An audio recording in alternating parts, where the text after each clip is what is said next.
welcome back to another episode of Nonprofit Power Week.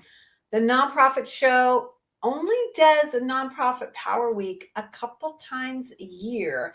And so we're really excited to be partnering with your part-time controller. And we have Tesa Piccioni on. Okay, did I say that right? Absolutely correct. Thank you, Julia. Woo! Okay, it's going to be a good show when we start out the gate with saying our guest name correctly. So thank you, Tesa. We're going to be talking about something really interesting, and that's scenario planning in uncertain times. I think we can all agree that these are uncertain times. We've had them before. We will have them again. But Tesa's going to really kind of help us understand how scenario planning works, why it should work, and how do we get our teams involved. So Tesa, this is one I'm going to woman up and say, this is kind of a mysterious thing even to me. Well, Julia, I hope and I know we'll take the mystery out of it, because at its core, scenario planning is what the word says, planning. And scenarios means what options, the what ifs. What if this happens? What if that happens? And, we're hearing your audience and all the nonprofits and all those interested board members, executive directors, employees, contributors, funders, and everything like that. We all care about nonprofits. So what we want to do is do our best to live up to our accountability and responsibility to those who trust us in their care. So one of the things we want to do is have support and calmness if something were to happen. So that is the premise of scenario planning. And then we're going to just talk about ways we can do it in an uncomplicated way, because we're all capable of doing this. I love this. And I love that you framed it up this way, because we've never had this conversation to this extent. And so this is why we do Nonprofit Power Week, because it's a big issue and we really want to drill down. And we get to do this because we have amazing partners. They include Bloomerang, American Nonprofit Academy, Staffing Boutique, Holdings Nonprofit Banking, Interim Executives Academy, of course, our friends over at Part-Time Controller, Fundraisers Friday, and JMT Consulting. I'm Julia C. Patrick, CEO of the American Nonprofit Academy. And as I welcomed Tesa Piccioni. It helps when you do the hand gesture. Thank you. She's one of the fabulous directors over at our friends at Your Part-Time Controller. And you can learn more about Your Part-Time Controller and all the amazing things they do at YPTC.com. Okay, Tesa, first of all, what part of the country are you coming to us from? Because YPTC is across all the states. Absolutely. I'm actually nearby the original origin of YPTC. I live right outside of the Philadelphia area, and I am in my 18th year with YPTC, having worked in the Philadelphia office. And now I have the privilege, since 2000, to be a director and market leader in our Anywhere services that service across the country. I live in the Bryn Mawr area, for anyone who is familiar with the Philadelphia area, but and I have the privilege of working with people across the country. Yeah. Oh my gosh. Well, Tesa, that's super cool, and that helps us to kind of understand where you get this mojo and where you get all this knowledge. So let's dig into this topic a little bit more, because you mentioned at the top of the show, scenario planning is actually kind of addressing the what ifs. How do we go about this? I mean, do we scale the what ifs? I mean, who had planned for COVID? I mean, exactly. So one of the things with scenario planning is there are certain things that are going to happen, and we're familiar with it, whether it's challenging things such as funding changes. We're nonprofits. We've seen this. Environmental. If you're in an area where there's hurricanes, if you're, a tornado or something like that. If you have economic changes that, we've gone through economies that have changed, things like that. even logistically for your location. Are you in a location that could lose internet or power? So there are things we know, but having scenario planning and thinking of it as a playbook allows for adaptability. So even though we were not prepared for COVID, so, the world was not prepared for that. But in some of the things that we're going to discuss, you could apply how to react no matter what it is. One of the things I'd like to get through to us is there's all uncertainties. Let's take the out of uncertainty and put in that it's certain things are going to happen. Let's prepare. And they can be good too. What if a donor all of a sudden gives you a large sum of money that you didn't expect? Fortunately, that's happened to some organizations. Or we have a board member that is so connected in the community that is able to really rise up and help support the organization. Or there's an opportunity for your organization to merge with another one and really enhance the benefits. So uncertainties, or the certainty of things happening, the what ifs, can be negative or it can be positive. And if we have a way that we can pivot, then we should be prepared for almost anything that comes our way. Okay, I am riveted by this concept that it can be positive. Mm-hmm. And I think that if you went across, you interviewed 100 nonprofit sector leaders, they would all say, "Oh, it's negative. It's a response to something negative." But I love what you said. It's like it could be something that becomes somewhat of a problem because it's so big. Like, you get that. I was just with a nonprofit leader about 2 weeks ago, and he said that earlier in the day, the finance director came racing into his office, and a check for $1.5 million literally was in the stack of mail that they got. And they didn't even know who the person was. And it was a legit thing. Well, it created a storm, if you will. But it was a storm, right? Because they weren't expecting it. It's very interesting to kind of have this mindset.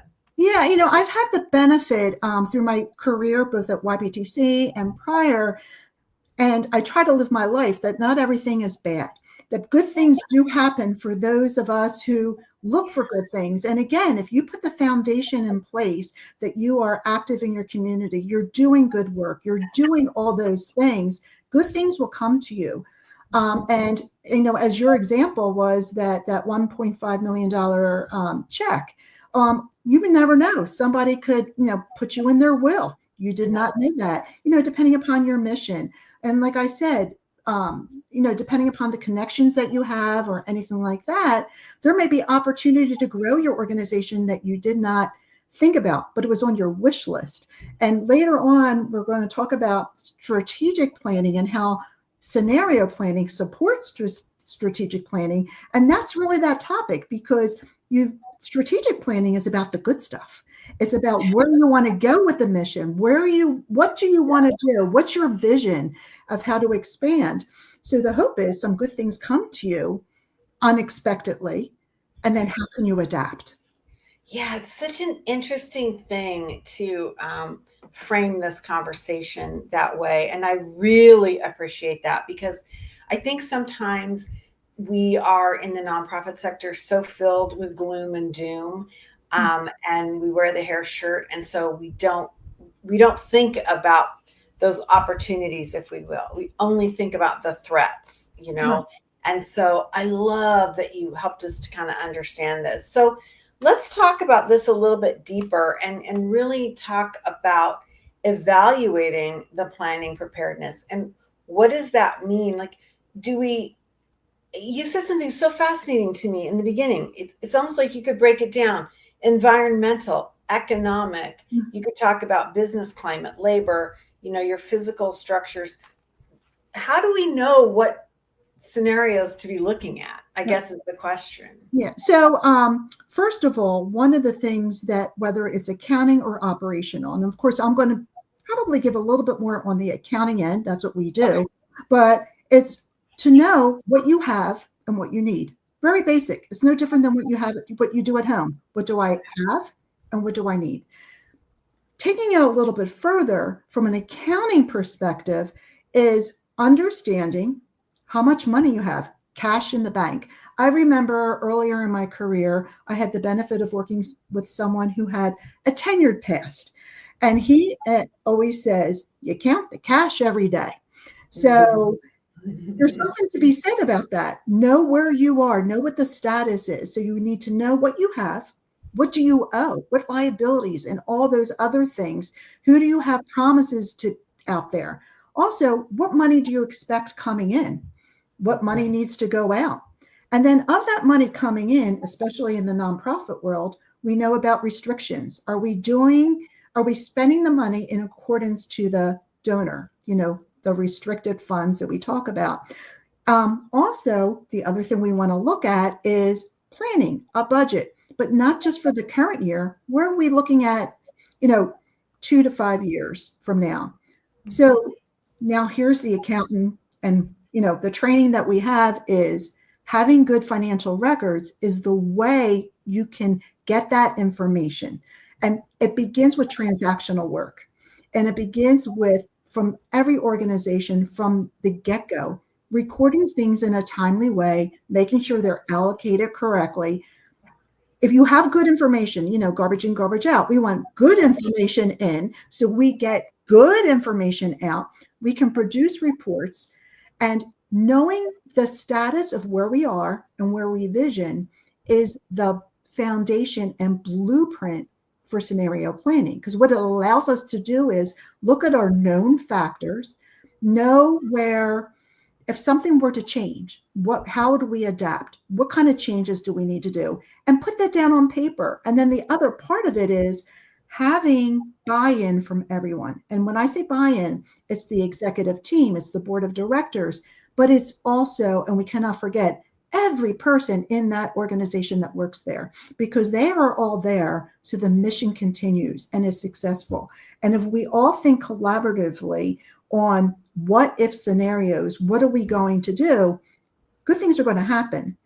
The other part is, I mentioned, generally we want to count the cash. We want to do that. So now I'm going to go a little bit deeper into accounting. The statement of financial position, also known as the balance sheet. Knowing that we can support it and it's good information helps us not have to worry about it. We can think about addressing statement of activities, money in, money out, a rolling forecast. That's that. What do we need to do? What are our expectations? And how do we adjust? Right. Grant management, making sure we're using funds correctly. All those basics of accounting that can be boring. We know it's not that exciting, but having that foundation done allows that, not reaction, but action when things happen. So that's one of the things that we can do.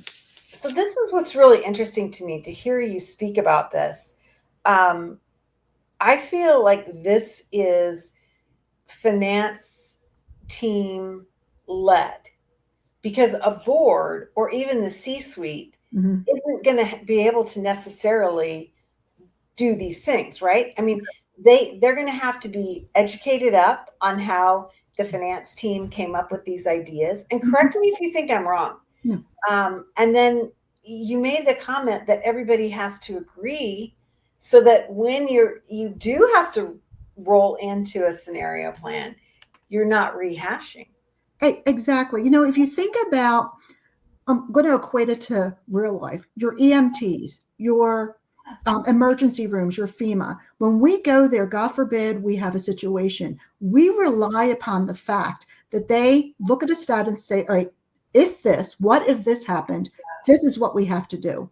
So that's why there's buy-in, because if you look at programmatically, so it's not the finance, but the people who are working the programs, people servicing our youth, people feeding those who need food, people providing mental health and everything. If they understand how they have to pivot, such as the electricity went out, what do we do? So therefore, there's less disruption in the services that are provided, because ultimately we want those that we serve not to be affected by outside things, because they entrusted us. So we want to be best prepared, for that. Yeah, it's such an interesting way to kind of turn the process on its head. And I love that you said some of these things, because I feel like a lot of times there's this like, oh, we got to do this work. Yeah. But nobody really understands why you do this work, why you make this investment up front.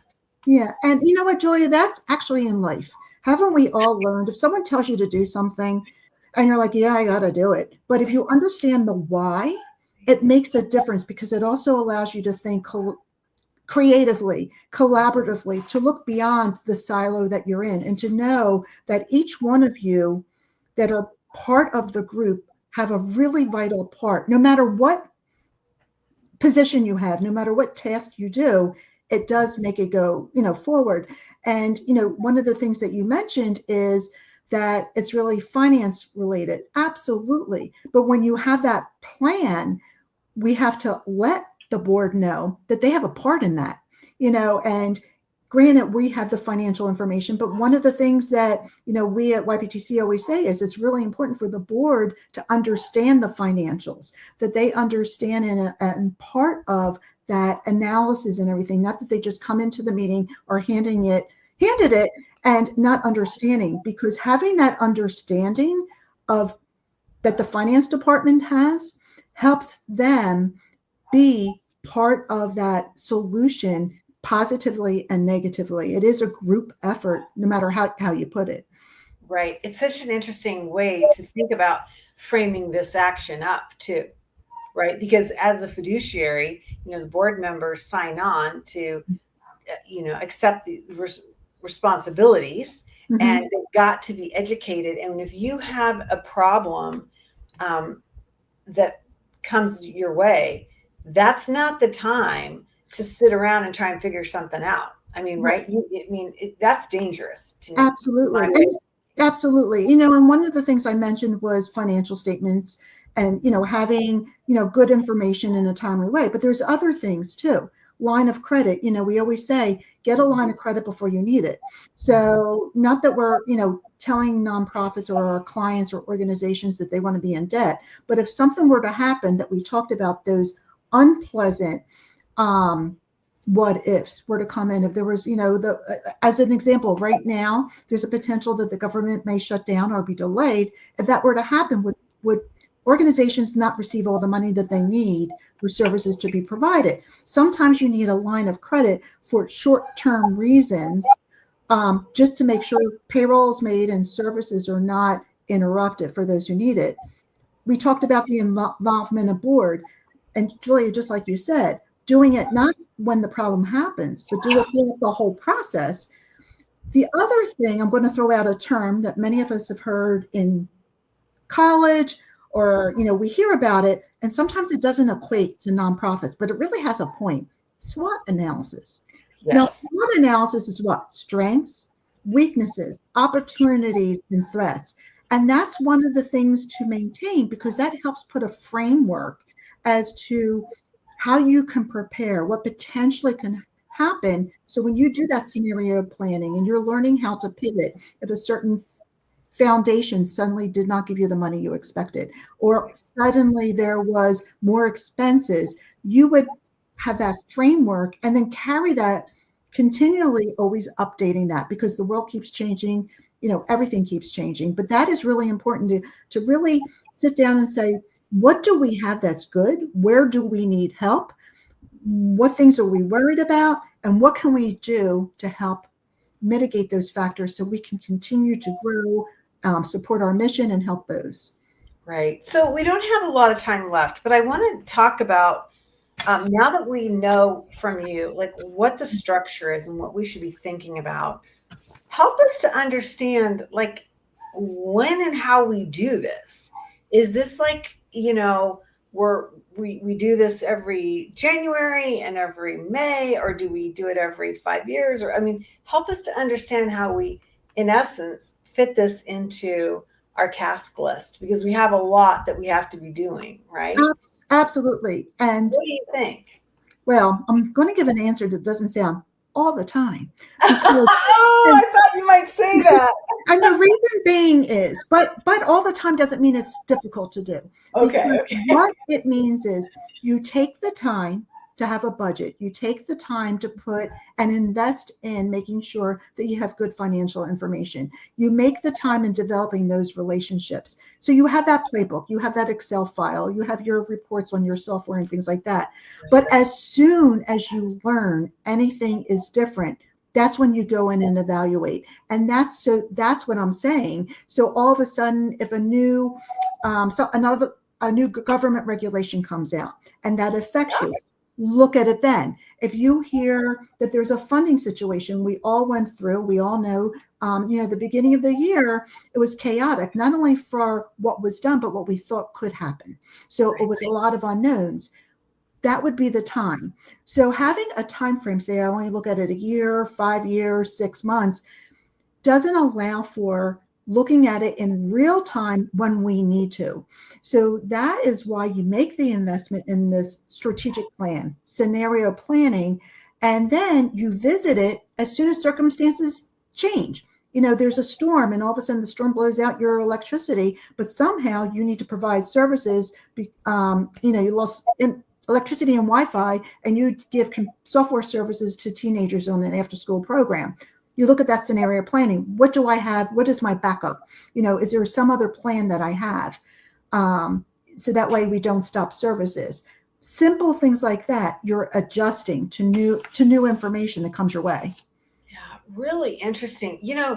I appreciate that you tagged in strategic planning and the issue of scenario planning. Could you help us to understand how these two things fit together, or are they completely different?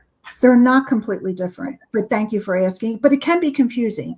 So strategic planning is when you're looking at the mission, the vision, and the goals of an organization, and you put forth priorities on how you're going to get there. So this is what you want your organization to look like, what your future goals are, where you are now. And it's a very thoughtful process that does incorporate the board, the people who work with you, and the executive team.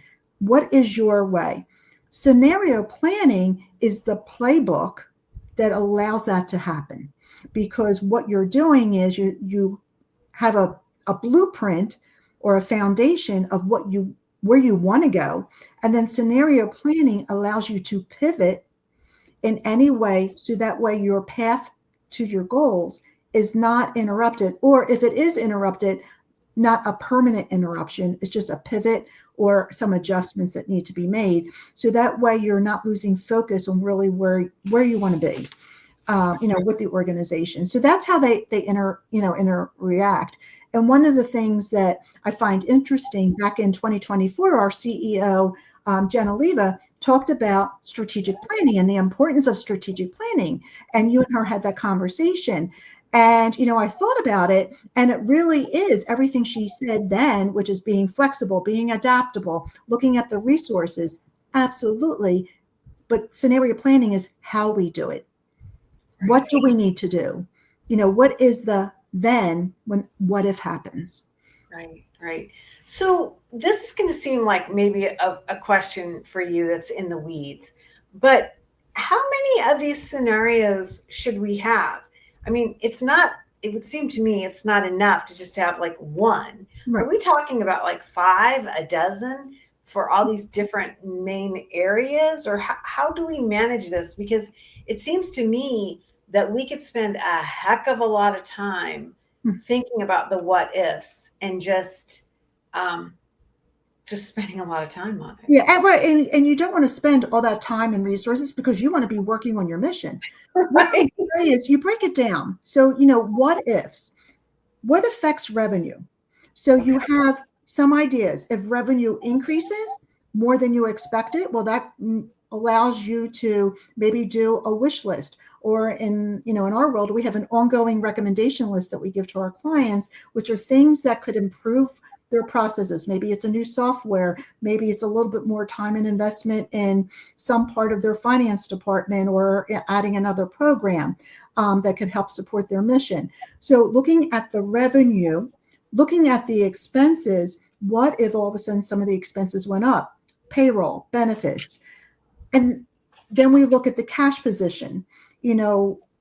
but really the revenue and expenses would affect the cash position and what is owed. So, what I would recommend for anyone, start out with maybe 3 scenarios. They don't have to have a title of economic, funding, or, losing power, but it would be increases in revenue, decreases in revenue, changes in the environment, and then kind of work from there and then adapt when a real life situation comes. The foundation is there of what you need to do, but then you adapt it to that particular scenario that came your way. I love that, because it seems to me, Tesa, that if you got those 3 main juggernauts under your belt, then you're going to have gone through the process. You're going to be more familiar with the mindset, and then you can kind of like add on to it. Does that make sense to you? Absolutely. And that's basically it, because you have that, starting exactly what you said, an understanding. You can pivot when you understand. Yeah. Once you do that, you can adapt and see, kind of like a seesaw. Well, if revenue goes up, well, then maybe I can do a little bit more. If revenue is going down, what do I need to adjust? But the cause of it may not be as important as what the plan is that you can adjust to. Right. Your response versus the cause. That's fascinating. And I appreciate you saying that. Got to think too that one of the things that that has come out of our amazing conversation today with YPTC and Power Week is that maybe we get so caught up in the day to day that we don't step back and think bigger or think differently. And maybe this is like one of those things that ultimately pushes us in a different way that we benefit from. We might not see it now, right? Right. But it's really much better for leadership. Oh, absolutely. And the thing is, it's no one's fault that we get caught up in the weeds, because we have to manage everything as crisis management so many times. But taking the time to do this, one of the things that, we like to do is we like to give calm to our organizations that we work with, but the organizations have to give calm to the team that they work with there, the ones who are delivering the program, but most important, those who they serve.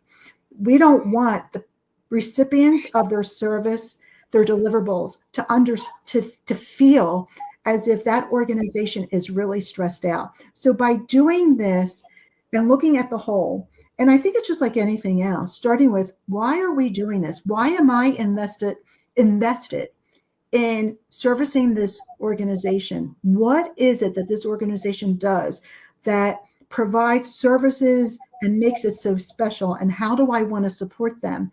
And this is a tool to doing it. Well, this has been a fabulous conversation, and it's been a part of Nonprofit Power Week with your part-time controller. So many interesting conversations that we've had this week. Everything from the status of the federal government in operations. Again, the scenario planning with Tesa has just been amazing. A really interesting conversation about data hygiene, and you and I use this phrase, garbage in, garbage out. It talks a little bit about that. And then fraud's a reality, and what do we see going on, and how do we do that? And then our Ask and Answered episode with Ellie Hume.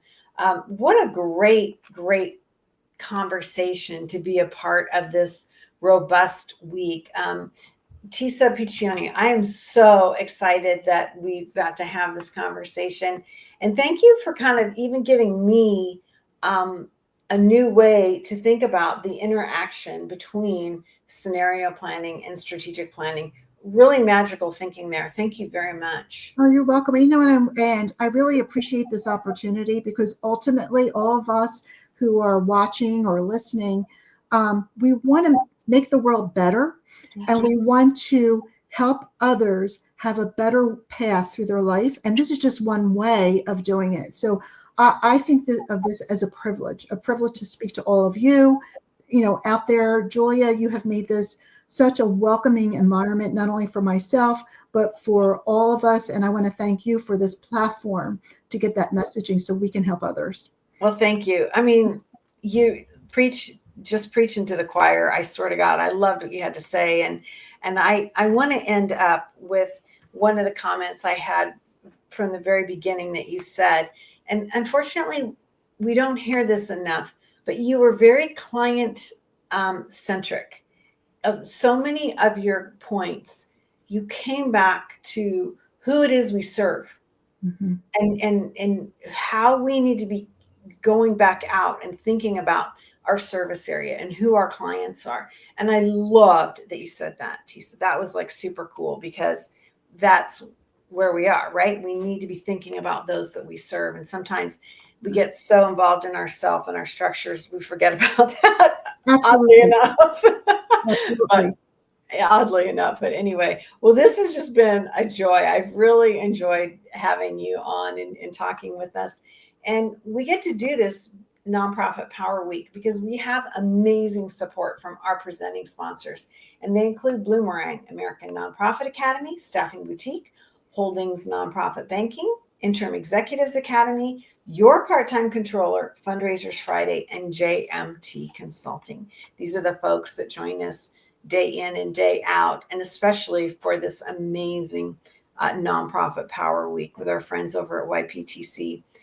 Tesa, we end each and every episode with this message, and today it means something so differently as I've been chatting with you today. And the message is this: to stay well so you can do well.